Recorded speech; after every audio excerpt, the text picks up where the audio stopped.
नमस्कार, जय हिंद, जय श्री राम दोस्तों। शिवम चौधरी ऑफिशियल में आप सबका स्वागत है। आगे बढ़ने से पहले आप सबसे रिक्वेस्ट है, वीडियो को लाइक कीजिए, चैनल को सब्सक्राइब कीजिए और शेयर करना मत भूलिएगा।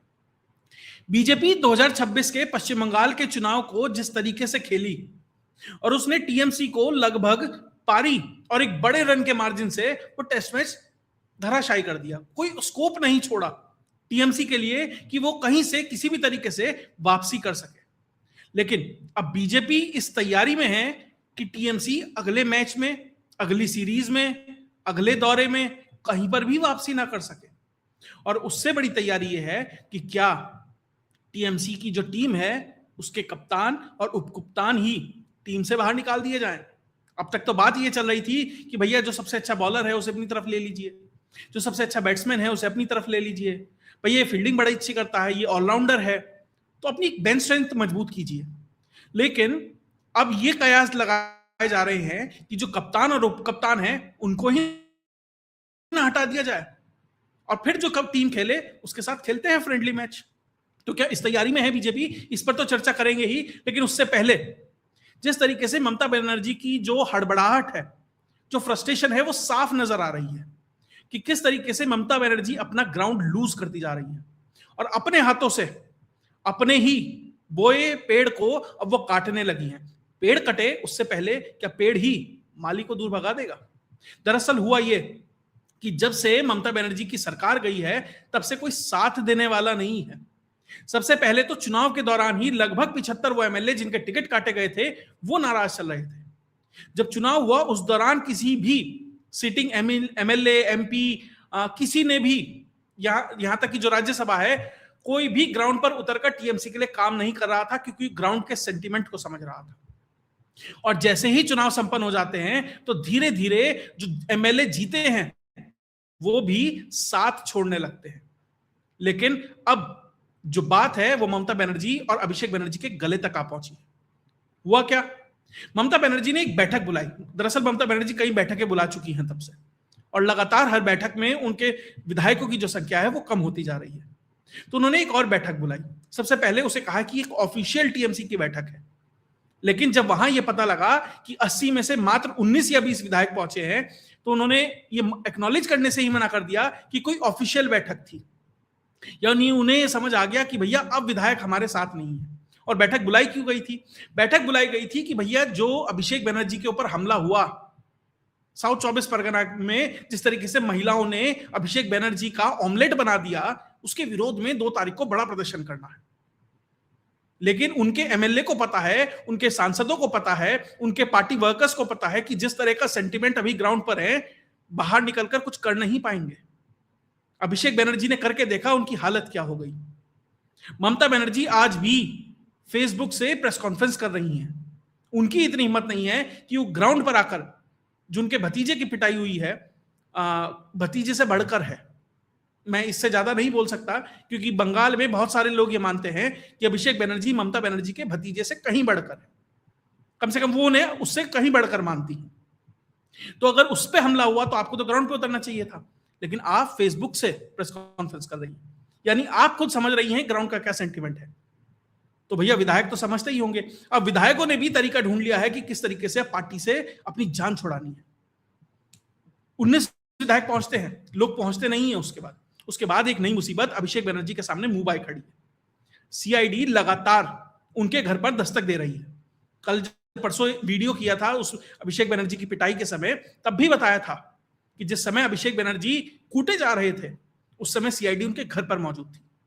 तब उन्होंने कहा कि भैया मैं तो फिलहाल वहां मेरा पिटाई का कार्यक्रम चालू था इसलिए मैं नहीं आ पाया। तो सीआईडी ने कहा कोई नहीं, हमारे पास भी समय है। सीआईडी दोबारा पहुंची है उनके घर। और क्यों पहुंची है उनके घर?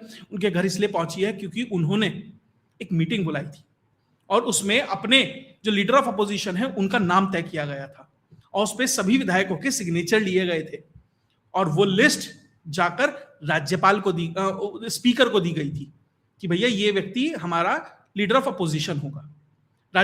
स्पीकर ने वो लिस्ट वापस भेज दी थी क्योंकि उस पर अभिषेक बनर्जी का भी सिग्नेचर था।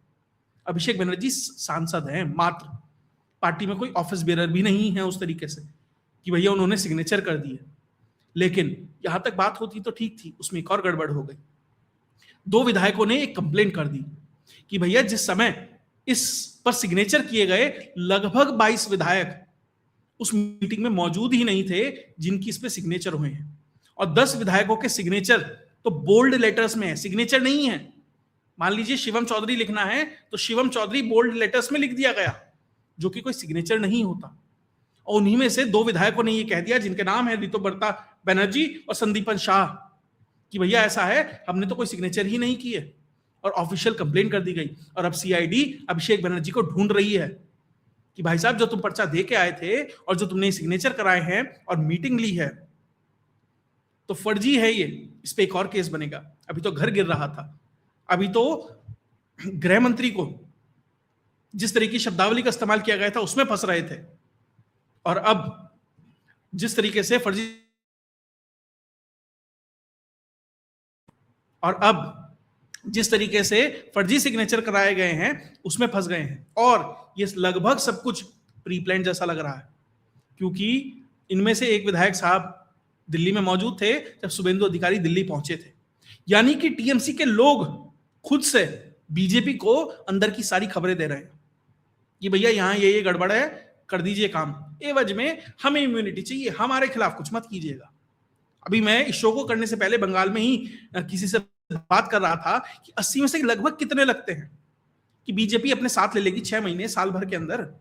कुछ तो ऐसे होंगे 10, 5, 20 कि भैया जो थोड़े ठीक ठाक होंगे, बीजेपी को लगता होगा इन्हें लेने में ज्यादा दिक्कत नहीं है। स्पष्ट था 80 के 80 ऐसे हैं जिनको लिया ही नहीं जा सकता। लगभग कम से कम 4, 4.5 साल तो शांति रही है, चुनाव से पहले कुछ हो तो सोचा जा सकता है। 80 के 80 ऐसे हैं, एक को भी नहीं लिया जा सकता, और बीजेपी लेना नहीं चाहती है। लेकिन दूसरी तरफ से जो तड़प मची हुई है कि भैया बस किसी तरीके से अपने खेमे में घुसा लो, बीजेपी गेट बंद कर बैठी है। इसीलिए बड़ी से बड़ी बातें टीएमसी के अंदर की अब सार्वजनिक की जा रही हैं। तो जो सीआईडी वाला मामला है, ये भी उन्हीं, सीआईडी जो कंप्लेंट जो कर रही है वो भी उन्हीं के बीच के लोग हैं। तो ममता बनर्जी के 80 विधायक थे, अब रह गए ऑफिशियली 78, क्योंकि 2 पार्टी से उन्होंने इन दोनों को निकाल दिया। अच्छा, मेरे भतीजे के खिलाफ लिखोगे तो बीजेपी जहां 2021 में थी उसके 77 विधायक थे, बाद में 65 रह गए थे। आज टीएमसी लगभग वहां जाकर खड़ी हो गई है, और हर विधायक ये चाह रहा है कि भैया कुछ ऐसा कर दो कि ममता बनर्जी की आंखें तिरछी और मुझे निकाल के बाहर करे।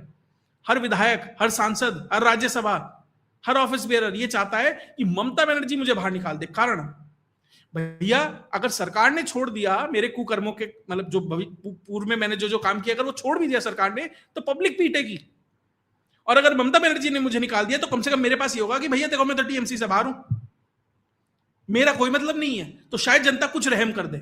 जनता छोड़ेगी नहीं फिर भी, क्योंकि आपने उनको व्यक्तिगत रूप से नुकसान पहुंचाया है। आप टीएमसी में आप भले ही ना हो, लेकिन जनता को तो याद होगा ना कि कब मुझसे पैसा लिया, कब मेरे लोगों को मारा, कब हमें धमकी दी, कब हमारी महिलाओं के साथ व्यवहार किया, क्या क्या किया, वो तो याद होगा ना। नहीं छोड़ेगी पब्लिक। और हालत यह है पार्टी के अंदर में, कुणाल घोष हाथ जोड़ के कह रहा है, अरे लोग पार्टी वर्कर से, एमएलए से, उन सबसे पार्टी छोड़ के मत जाओ। ये दिक्कत है पार्टी में, इस हद तक है। और लगभग 2200 से ऊपर टीएमसी के नेता अभी भी पकड़े जा चुके हैं। लक्ष्मी भंडार योजना, उसमें एसआईटी बिठा दी गई है। पिछले एपिसोड में बताया था कि किस तरीके से लगभग 30 लाख का आंकड़ा है, कहीं 22 है, कहीं 26 है, कहीं 30 है। तो आप एवरेज मान लीजिए 20-25 लाख के आसपास ऐसा आंकड़ा है जिसमें फर्जी लोग थे, फर्जी सुविधाएं उनको पहुंच रही थी, वो पात्र ही नहीं थे। तो वहां पर भी एसआईटी बैठी है। ममता बनर्जी का कोई भी ऐसा योजना नहीं होगी, कोई भी ऐसा प्रकल्प नहीं होगा, कोई सा ऐसा विभाग नहीं होगा, कोई ऐसा मंत्रालय नहीं होगा जहां ममता बनर्जी के खिलाफ जांच नहीं बैठेगी। क्योंकि शुभेंदु ने पहले ही कहा था, सबका साथ, सबका विकास और सबका हिसाब। तो वो हिसाब शुभेंदु अधिकारी कर रहे हैं। ऊपर से स्पष्ट निर्देश है, जो वादा किया गया निभाओ और फास्ट ट्रैक मोड में निभाओ। इसलिए शुभेंदु अधिकारी लगे हुए हैं कि भैया हर जगह से पकड़ पकड़ के ठीक ठाक इलाज करना है। और सपोर्ट में बोल रहे हैं राहुल गांधी, कोई विधायक सांसद नहीं बोल रहा। अभिषेक बनर्जी के ऊपर डंडा बजा, एक विधायक ने, एक सांसद ने ट्वीट नहीं किया। ये कल्याण बनर्जी वगैरह छोड़ दीजिए, दो चार दुमछल्ले से आप ये मानकर चलिए 29 सांसद हैं तो 5, 80 विधायक हैं। आप ये देखिए 6 मई को एक बैठक हुई टीएमसी की, 10 विधायक गायब थे। 19 तारीख को एक बैठक हुई, 35 विधायक गायब थे। 31 तारीख को बैठक हुई, 60 विधायक गायब हैं। अब अगली बैठक 10 मान लो 10 जून को होने लगी तो एक भी नहीं बचेगा। ये हालत है। कुछ मुस्लिम विधायक हैं वो कांग्रेस के संपर्क में हैं, ज्यादातर बीजेपी के संपर्क में है। कोई टीएम कम्युनिस्ट से आया होगा तो वहां कह रहा होगा भैया वापसी ले लो मुझे। ये स्थिति है। अब दिक्कत एक है, अगर ये विधायक धीरे धीरे टूटते हैं तो इनकी विधायकी चली जाएगी। हर एक को सौभाग्य प्राप्त नहीं है कि ममता बनर्जी निकाल दे, क्योंकि ममता बनर्जी को पता है कि एक लेवल से ज्यादा जाकर मैंने विधायकों को निकालना शुरू किया तो गड़बड़ हो जाएगी। वो तो फिर खुले सांड हो जाएंगे, जहां चाहे वो करेंगे। कितना भी कुछ कीजिए, लेकिन ममता बनर्जी एक लेवल के बाद वो एक्शन लेना बंद कर देगी, मजबूरी है। और धीरे धीरे एक एक करके टूटेंगे तो गड़बड़ हो जाएगी। और 2/3 एक साथ जुटा पाना थोड़ा मुश्किल काम है। तो एक और खेल चल रहा है।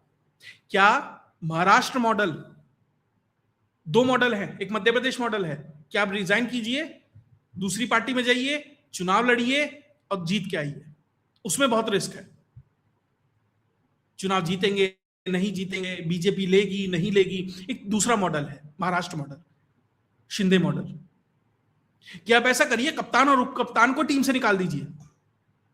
ममता बनर्जी और अभिषेक बनर्जी को ही अगर पार्टी से निकाल दें, और जैसे शिंदे कहते थे कि भैया शिवसेना जो मेरे पास है वो असली शिवसेना है, उद्धव ठाकरे वाली शिवसेना फर्जी शिवसेना है,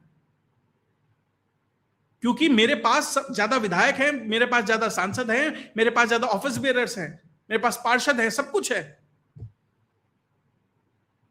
तो भैया अगर वो किसी के बाप ने कुछ बनाया है, किसी की बुआ ने कुछ बनाया है, या किसी की परिवार ने कुछ बनाया है, तो उसकी थोड़ा ही है। पार्टी तो सार्वजनिक है, और जहां पार्टी का बहुमत वहां पार्टी।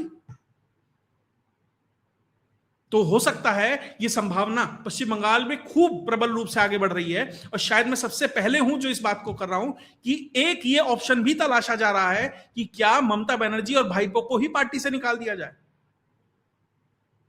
और ये सारे लोग इंडिपेंडेंट होकर या तो इस टीएमसी को ही कब्जा कर ले और उन दोनों को निकाल दे, और यह सारा का सारा तंत्र लेकर अपने साथ लेकर कि भैया जैसे ऑल इंडिया तृणमूल कांग्रेस है, बंगाल तृणमूल कांग्रेस कुछ इस तरीके से बना सकते हैं।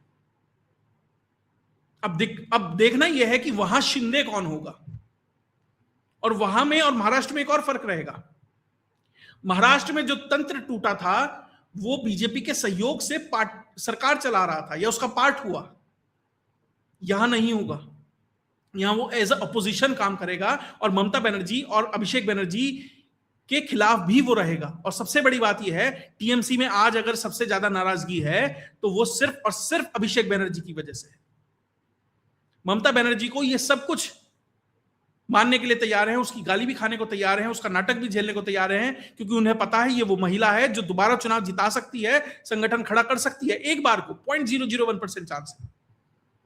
और जो ममता बनर्जी की सरकार में जो उत्पात मचा है, ये भी अभिषेक बनर्जी ने मचाया था, उसी की वजह से आज यहां है, और ये टिका रहा तो वापस ही दोबारा नहीं हो सकती। और आप ये देखिएगा अभिषेक बनर्जी के साथ साथ जितने सब घूमते हैं वो 35-40 साल की रेंज वाले हैं, और ज्यादातर एक जेंडर के हैं, वो जहांगीर खान को छोड़कर। अब उस पर मैं क्या ज्यादा प्रकाश डालूं। तो कुल मिलाकर अब क्या महाराष्ट्र रिपीट होने जा रहा है पश्चिम बंगाल में? क्या सब ये कयास लगा रहे हैं कि ममता की पार्टी से आज 2 विधायक टूटे, 10 विधायक टूटे, 35 टूटे, 5 टूटे, सांसद टूटे? कितने सांसदों ने ट्वीट किया? हालात ये है कि इरफान पठान का भाई है, यूसुफ पठान, उसको रिजाइन कराकर ममता बनर्जी उसकी सीट से सांसद बनना चाह रही है। लड़के दिखाए चुनाव, उधर अधीर रंजन चौधरी है, उधर बीजेपी है, अच्छे से खड़े हैं लट लेकर।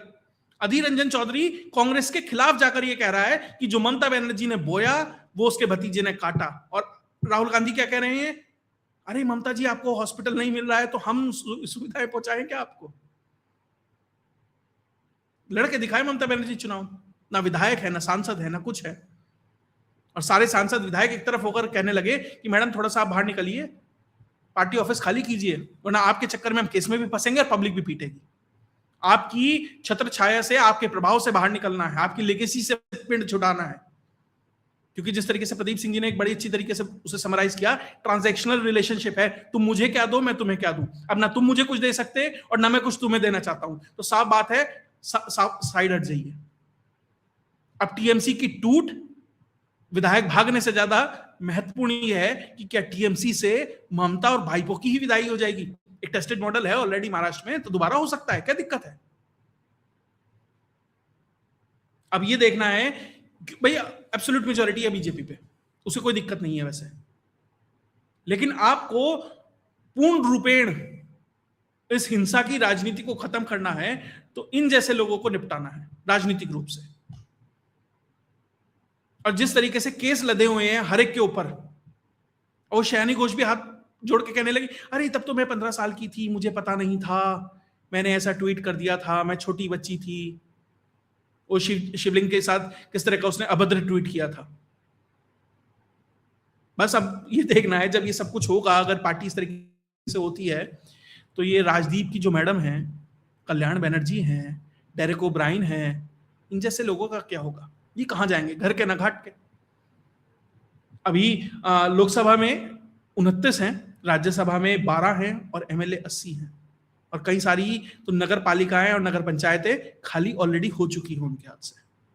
खैर, जो भी डेवलपमेंट होगा, फिलहाल रूमर है, कयासबाजी है, लेकिन स्ट्रॉन्ग पॉसिबिलिटी है कि ये ऑप्शन भी हो सकता है। और ठीक ठाक क्रेडिबल जगह से अब ये बात उठने लगी है कि बंगाल में महाराष्ट्र रिपीट हो सकता है। इस पे जो भी डेवलपमेंट होगा आपके साथ लेके आता रहूंगा। अगर आपको वीडियो विश्लेषण अच्छा लगा, वीडियो को लाइक कीजिए, चैनल को सब्सक्राइब कीजिए और शेयर करना मत भूलिएगा। जय हिंद, जय भारत।